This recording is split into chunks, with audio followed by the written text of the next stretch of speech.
What's up everybody and welcome back to another episode of 5 cool mods for Skyrim Special Edition. So it's been quite a few days since I did post an episode of this series. I just tried doing some other content, but now we are back and I gotta say there are some really cool mods out there for me to show you today. This is also actually the 10th episode of this series, so I do want to say a big thank you to all of you for helping me reach this point. This series has been doing really well and I do plan to continue it going forward, and I actually have a few things thrown in to mix it up every once in a while. But again, as I was saying, there are some pretty cool mods out there for download. So with that being said, let's jump right into it. So the first mod I do want to show you guys isn't something super crazy. Basically, Pastel Map Markers is going to change the visuals of all the different map markers in Skyrim. As you can tell instantly by looking at the map, it does make things very colorful and really pop. I think this is going to be best used with another map overhaul mod, so maybe something that's going to just make the map look a little bit higher quality or just change the visuals of that. Regardless, I think the map markers actually look pretty cool, and it's definitely a modded version of the unique game of Skyrim. It's not just overhauling what's there already, it's changing what's there already, which is really what mods are all about, so I do like it for that reason as well. I can totally see how this isn't going to be for everybody, but even in game it does look very nice. These do appear on kind of like that little bar at the top of the screen when you're coming up to a city. They are now going to be colored in this pastel way, and all around, again, I really like this. I think it looks pretty cool. And actually one little feature I did like is when you actually look around, the cities really do pop out at you. All the other ones are like a little transparent or their opacity is turned up a little bit, but the cities are a little bit more defined, and that's actually really cool because it helps you find the cities, especially when you have so many locations discovered, just a little bit quicker.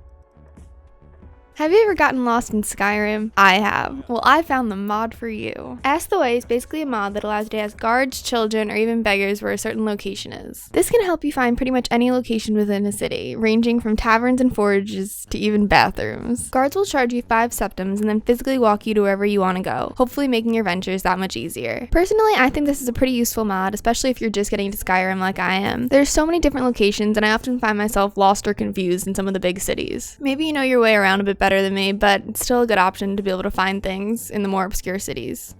So up next we do have the dragon carved armor. So this is basically going to add in a really cool and honestly high quality armor that is meant to be themed around dragons. It's like someone that was inspired by a dragon and then went out and made this armor. Also in the little author section you're going to see 2 different names. One of them is who made this armor originally for Skyrim, and then the other guy did reach out to that mod author and did port it over for the PC version and the Xbox One version. So a big shout out to both of these guys for helping bring this mod to us. Regardless, the armor itself does look very high quality. This is actually not just an armor, it comes with a shield as well as a sword, as well as actually a great sword, but that's going to be the same thing as the sword, just a 2-handed version. All around, I actually really like this armor. I think again it does look really cool. You definitely have to want to be using like a proper knight armor. One of my favorite parts is actually the helmet. I really like the different designs on there and how it just has that dragon theme going throughout all of the armor. I feel like there aren't too many super good standalone armor mods, definitely not ones up to the quality of this one. A lot of them are different ports from other video games, so like the actual texture quality just isn't there. This one definitely has it. It definitely looks pretty nice, especially when you're playing around in third person, and there is a male and female version available, so I think it's pretty much a must download.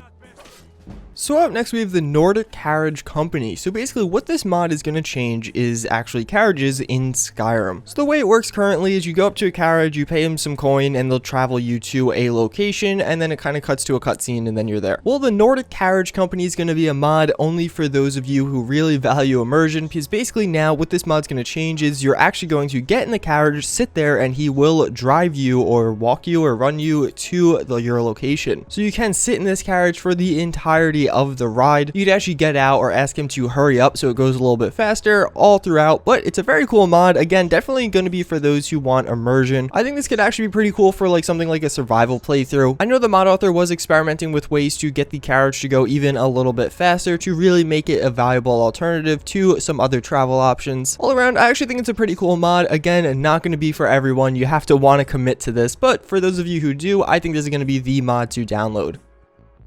So then finally we do have the Merta Assassin kind of dagger and armor. So this is going to be one of the slooty or just kind of adult armors, I guess you could say, if you want to be proper. I haven't really covered any of these in a while, but I do like to throw them in a video every once in a while. One, because who doesn't like that thumbnail, and two, because there are an audience for these types of mods, and I do want to help those guys out at least a little bit. Regardless, this mod's definitely not that bad. There are definitely worse out there, and there actually is a lot of different features of this. There's actually 4 different armor types here that all have the same theme. theme, but they are going to look very different. So in this one, I show you the reinforced one and the elegant one. There are also two other ones I don't even show you that again are going to follow the same theme, but actually look quite a bit different. All these are very high quality and they look very good. Then you do have those two different daggers, which again, I think look really cool, and it's especially fun to dual wield those and take down some different enemies, especially if your character is meant to be kind of a stealthy assassin type character. I think it's very fitting for those. Regardless, that's going to pretty much wrap up this episode of 5 cool mods. So as always, I thank you guys for watching. I do hope you enjoyed, and I hope to see you all next time. Later.